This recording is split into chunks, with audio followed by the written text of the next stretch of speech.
E aí, pessoal, tudo bem? Meu nome é Marcos Botelho, sou pastor na cidade de São Paulo. Temos uma comunidade chamada Comunidade da Vila em Pinheiros.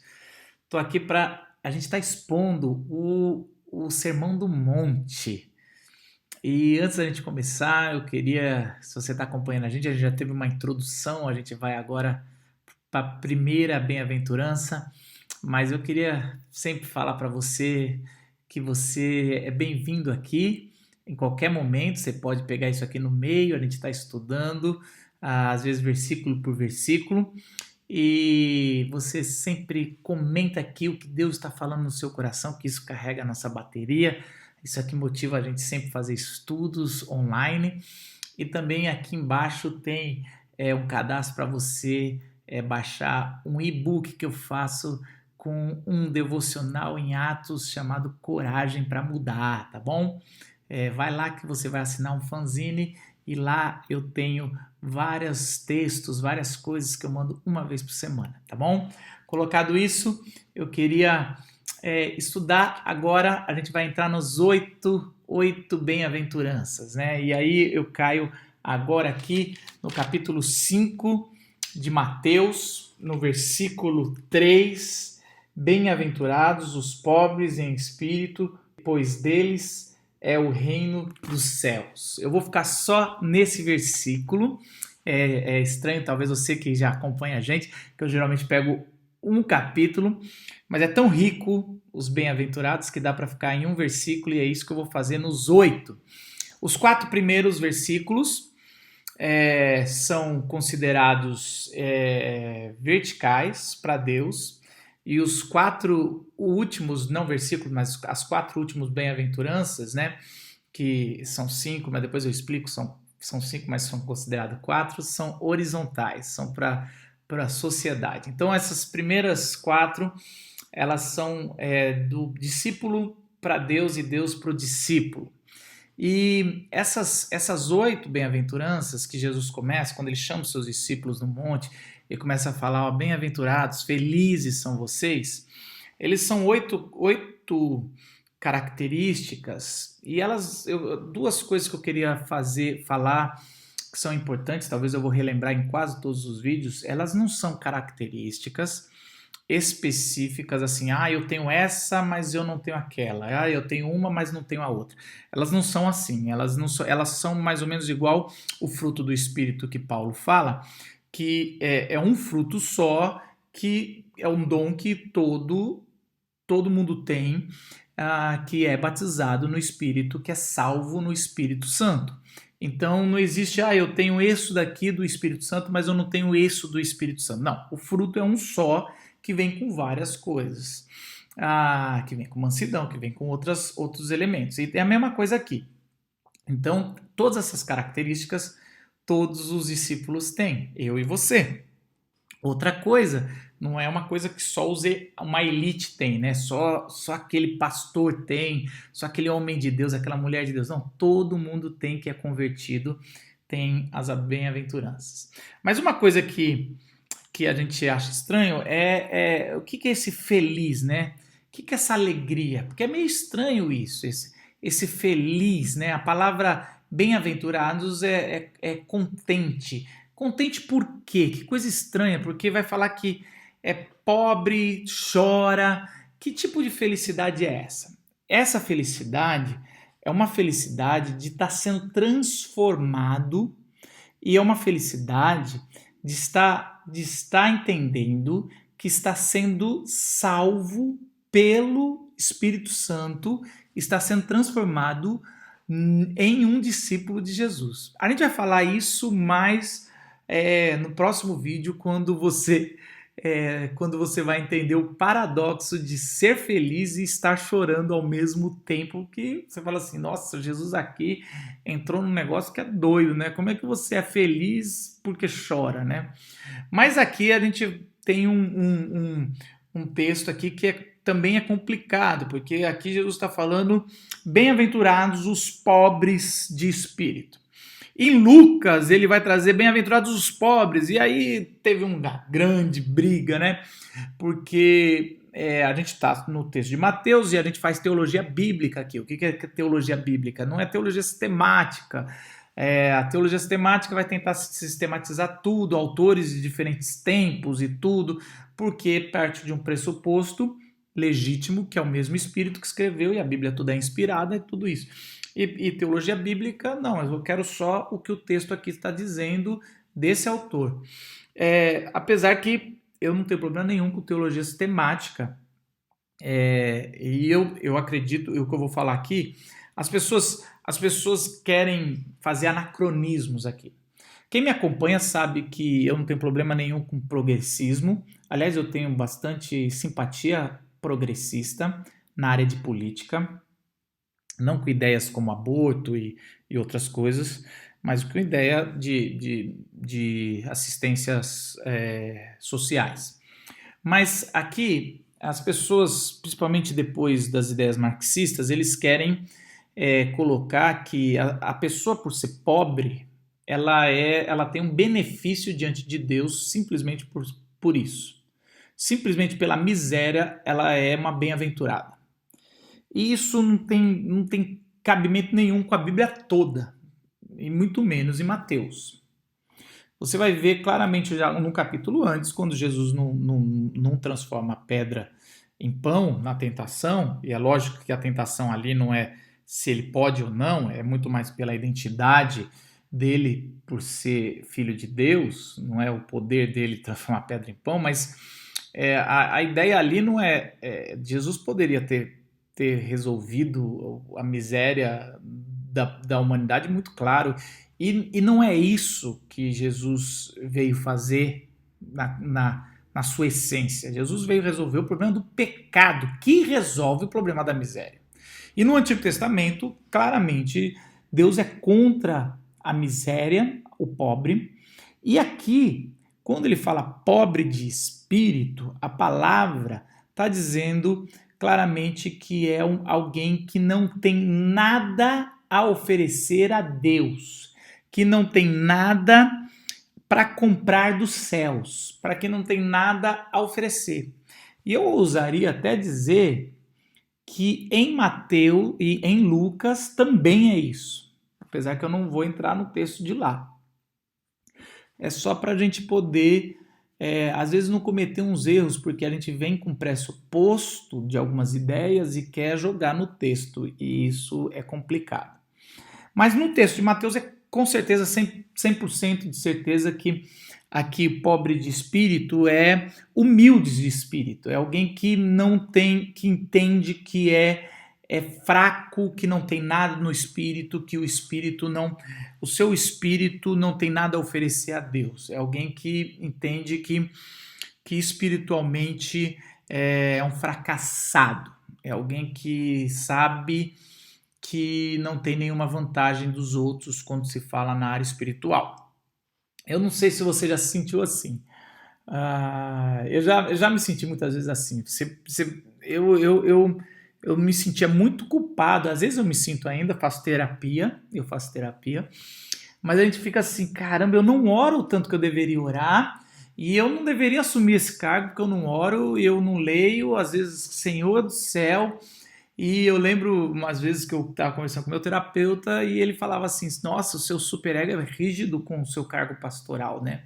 E a gente tem esse negócio de ficar se cobrando porque a gente sabe o tanto que a gente não é, o tranqueira, né, que a gente é, e é mais ou menos esse estado que você vai saber no tanto que você, a sua condição pecaminosa, você sabe que você não é digno de ser chamado de filho de Deus.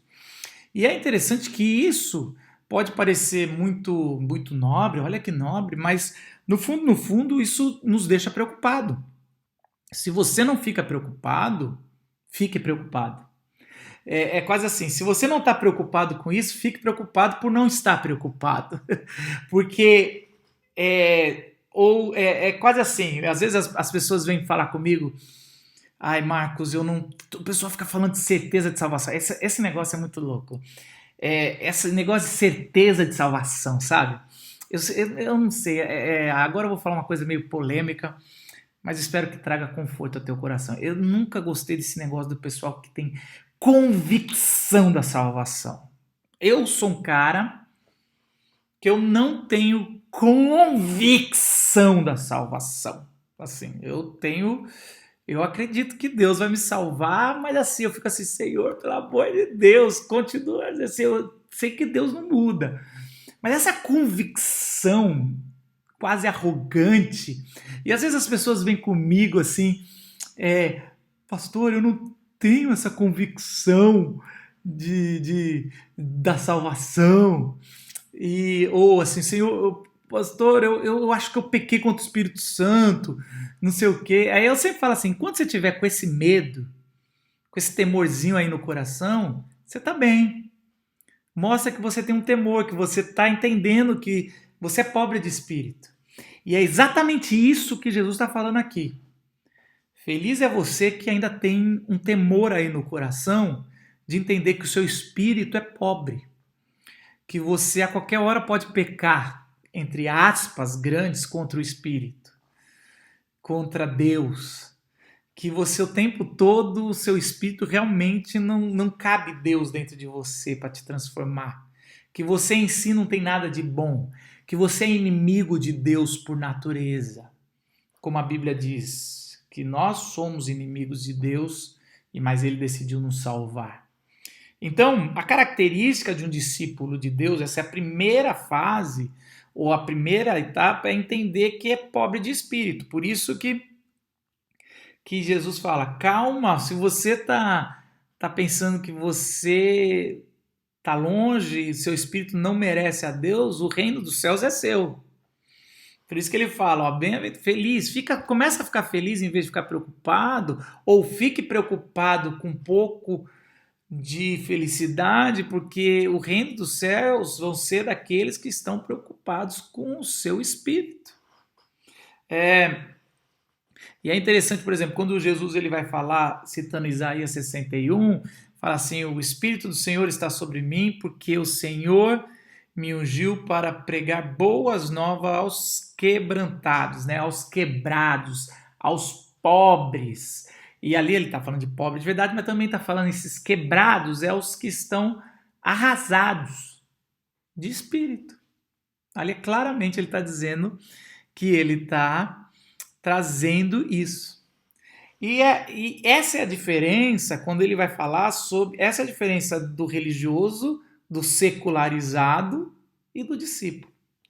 O religioso ele não se acha pobre de espírito. Eles se acham espirituais. Você lembra daquela parábola que foi um publicano e um fariseu para o templo orar? O publicano batia no seu peito e não ousava olhar para o alto, e ele só falava, tenha misericórdia de mim. O fariseu, ele orava de si para si mesmo. Então era uma oração falando consigo mesmo. Olha o ego do cara. O cara falava com ele mesmo, não falava com Deus.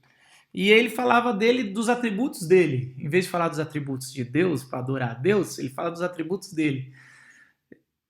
Senhor, graças te dou, porque eu não sou como esse publicano.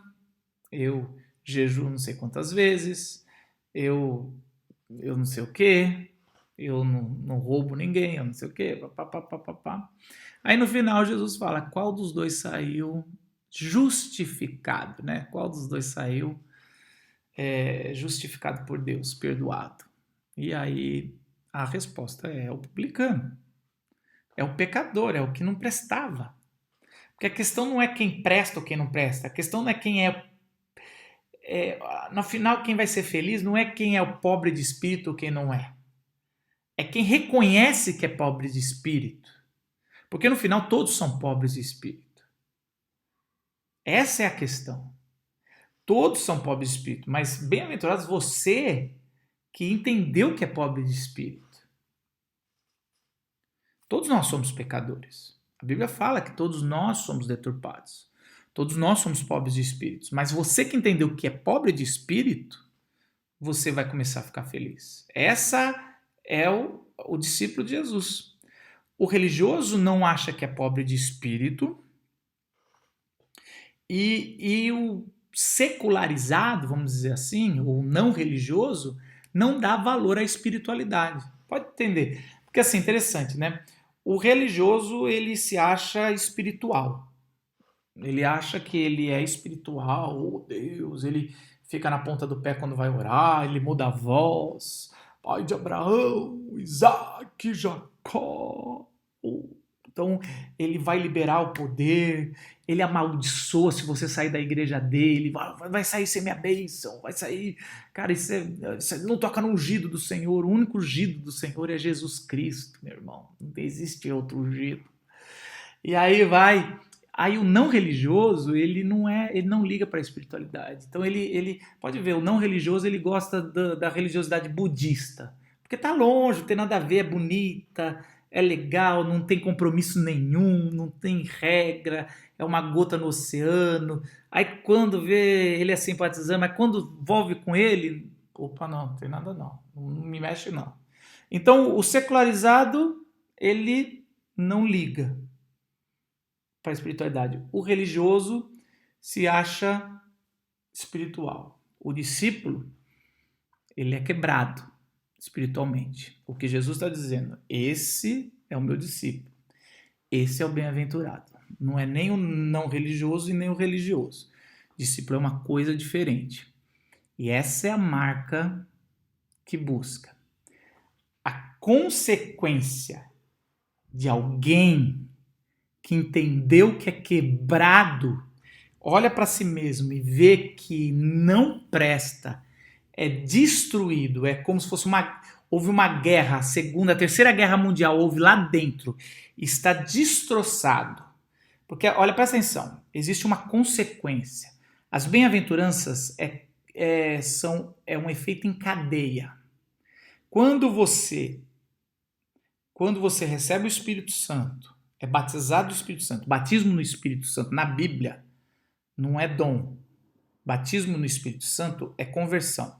Quando você é batizado pelo Espírito Santo, a escama cai do seu olho e você tem tipo um poder para ver